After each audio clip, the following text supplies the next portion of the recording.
Bienvenido a otra historia estoica. Si te gusta lo que hacemos, suscríbete para no perderte nuestras publicaciones. Escribe en los comentarios: hoy tomo control de mi vida y mis emociones. Hoy comienzo mi camino estoico, para así empezar a trabajar desde el subconsciente. La historia suele recordar a Alejandro Magno como un conquistador invencible, un joven que con apenas 20 años se lanzó a dominar el mundo conocido. Pero lo que pocos mencionan es que antes de vencer ejércitos, Alejandro tuvo que vencer algo más difícil: su propio carácter. El verdadero liderazgo, dirían los estoicos, comienza por el dominio de uno mismo. Gobernar sin haber conquistado el propio ego es como construir sobre arena. La prudencia, en este sentido, no es cobardía ni pasividad. Es la sabiduría de saber cuándo actuar, cómo actuar y cuándo contenerse. En el estoicismo, la prudencia, phronesis, es la virtud que guía a todas las demás. Es ella la que permite que el valor no sea temeridad, que la justicia no se vuelva castigo, que la autodisciplina no caiga en rigidez. Sin prudencia, el poder se convierte en un arma sin control. Alejandro, aún antes de tomar el mando de un imperio, fue educado en el pensamiento racional, en la observación atenta y en el juicio mesurado. En su interior convivían dos fuerzas: la ambición heredada de su padre y la voz serena de la razón, sembrada por su maestro. Esta historia no es solo sobre batallas o territorios conquistados, es sobre decisiones. Decisiones que podían cambiar el curso de la historia o destruirlo todo en un instante. Porque la verdadera pregunta no es cuánto poder tuvo Alejandro Magno, sino cuánto supo dominarse a sí mismo mientras lo ejercía. Cuando aún era un niño, Alejandro no fue puesto en manos de cualquier tutor. Fue educado por el más grande pensador de su tiempo, Aristóteles. No fue una decisión casual. Su padre, Felipe II, sabía que un reino podía heredarse, pero el juicio debía cultivarse. A lo largo de años, Alejandro estudió filosofía, medicina, política y poesía. Pero más allá del conocimiento, lo que Aristóteles intentó transmitir fue una forma de mirar el mundo. Le enseñó que la virtud no consiste en evitar el dolor ni en buscar el placer, sino en vivir conforme a la razón. Que no hay mayor poder que el control que uno ejerce sobre sus propias pasiones. Entre paseos por los jardines de Miesa y lecciones junto a otros jóvenes nobles, Alejandro comenzó a comprender que los grandes imperios se sostienen, primero, en el carácter de quien los lidera. Fue allí donde germinó, silenciosamente, la semilla de la prudencia. Esa capacidad de pensar antes de actuar, de observar antes de intervenir, de calcular sin dejarse arrastrar por la vanidad o el orgullo. Para un joven destinado a la guerra, aquella enseñanza era un escudo invisible, una advertencia que Aristóteles repitió más de una vez: no es libre quien no se domina a sí mismo.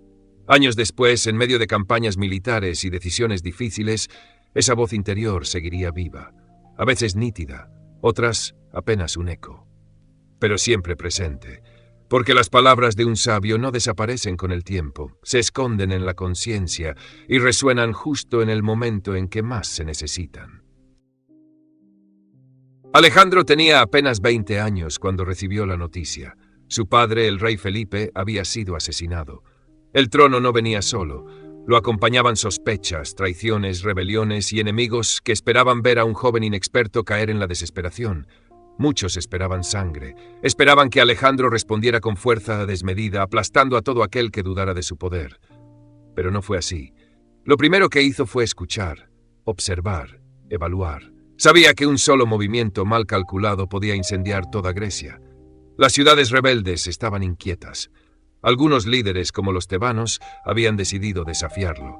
Alejandro, en lugar de lanzar su ejército de inmediato, envió emisarios, ofreció términos, negoció desde la firmeza, pero no desde la ira.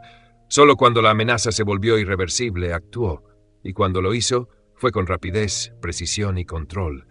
No hubo saqueos innecesarios ni destrucción gratuita. Esta decisión marcó un antes y un después. No solo logró asegurar el trono, sino que se ganó el respeto de sus tropas y del resto de Grecia. Alejandro había comprendido algo esencial: el poder sin moderación no es liderazgo, es tiranía. Y en tiempos de incertidumbre, la prudencia no es debilidad, sino fuerza contenida. La filosofía estoica nos dice que las pasiones descontroladas nos esclavizan. Alejandro, quizás sin llamarlo así aún, empezaba a practicar el dominio interior. Porque el verdadero conquistador no es quien somete ciudades, sino quien no se deja someter por sus impulsos. El nudo gordiano se convirtió en una leyenda no por su complejidad, sino por lo que reveló del carácter de Alejandro. Frente a un enigma que había desconcertado a todos, la tradición decía que solo quien lo desatara sería el legítimo heredero de un destino grande. Muchos lo veían como una prueba de habilidad o paciencia.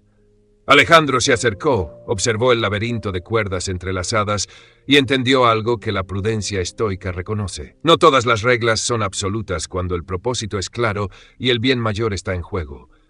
No se trataba de imponerse por fuerza sin sentido, ni de detenerse por respeto ciego a una tradición. Eligió una tercera vía. En lugar de perder tiempo intentando desatar lo inextricable, tomó la espada y cortó el nudo. Fue un acto de resolución rápida, pero no impulsiva. Fue decisiones racionales frente a lo que el momento exigía, una interpretación práctica de la prudencia, saber cuándo seguir el camino esperado y cuándo cambiarlo, porque la realidad lo pide. Ese gesto no fue solo fuerza bruta, fue una valoración honesta de lo que estaba bajo su control y de lo que tenía sentido modificar para avanzar. La prudencia no niega la acción decidida, la guía.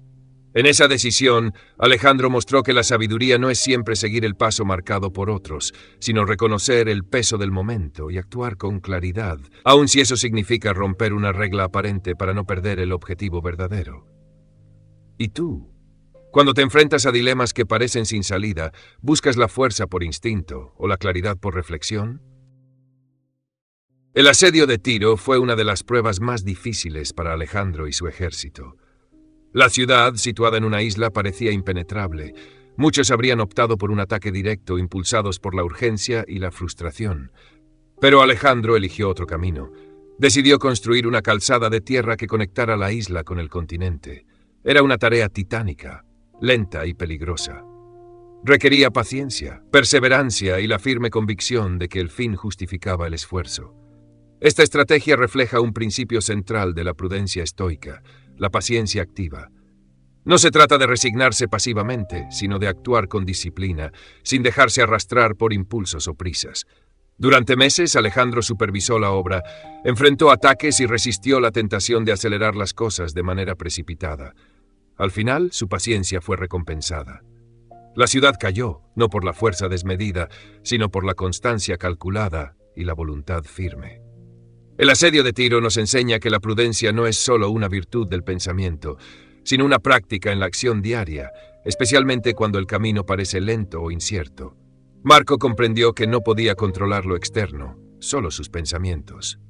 ¿Y tú? ¿Has sentido algo parecido? Déjalo en los comentarios.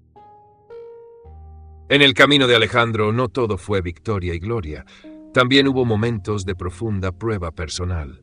Uno de los episodios más significativos fue la traición de Clito, un amigo cercano y compañero de batallas. Durante una disputa, agravada por el exceso de alcohol y la tensión acumulada, Clito intentó arrebatarle la vida. La respuesta más humana habría sido la ira, la venganza inmediata. Sin embargo, Alejandro eligió otro camino. Ejerció el autocontrol estoico, ese dominio interno que evita que las pasiones nos arrastren hacia decisiones destructivas. Perdonó a Clito, evitando que el resentimiento quebrantara su carácter y su liderazgo. Esta clemencia no fue signo de debilidad, sino de verdadera fortaleza, porque controlar la ira es conquistar un enemigo aún más poderoso que cualquier adversario externo. La filosofía estoica nos recuerda que el poder sin virtud es una espada de doble filo, y que la prudencia incluye saber cuándo aplicar la justicia y cuándo mostrar misericordia. Alejandro, en ese instante, mostró que el liderazgo virtuoso no depende solo de la fuerza, sino del equilibrio emocional y la sabiduría para elegir el bien mayor. Marco comprendió que no podía controlar lo externo, solo sus pensamientos. ¿Y tú? ¿Has sentido algo parecido? Déjalo en los comentarios. Otro aspecto clave del liderazgo de Alejandro fue su capacidad para integrar culturas en lugar de imponerlas. A medida que avanzaba en sus conquistas, no obligó a los pueblos sometidos a abandonar sus costumbres. Por el contrario, adoptó muchas de ellas, vistiendo sus ropas, participando en sus rituales, respetando sus creencias. Esta actitud no era simple estrategia política, era la expresión de una filosofía profundamente estoica. Vivir en armonía con la naturaleza humana, con sus diferencias, y no resistirse inútilmente a lo que no se puede ni debe cambiar. El estoicismo enseña que el sabio se adapta sin traicionarse, que actúa con flexibilidad sin perder el centro. Alejandro comprendió que el control no se logra a través del sometimiento, sino del respeto mutuo. Al permitir que las culturas locales conservaran sus tradiciones, fomentó la estabilidad, ganó lealtades y forjó un imperio más cohesionado.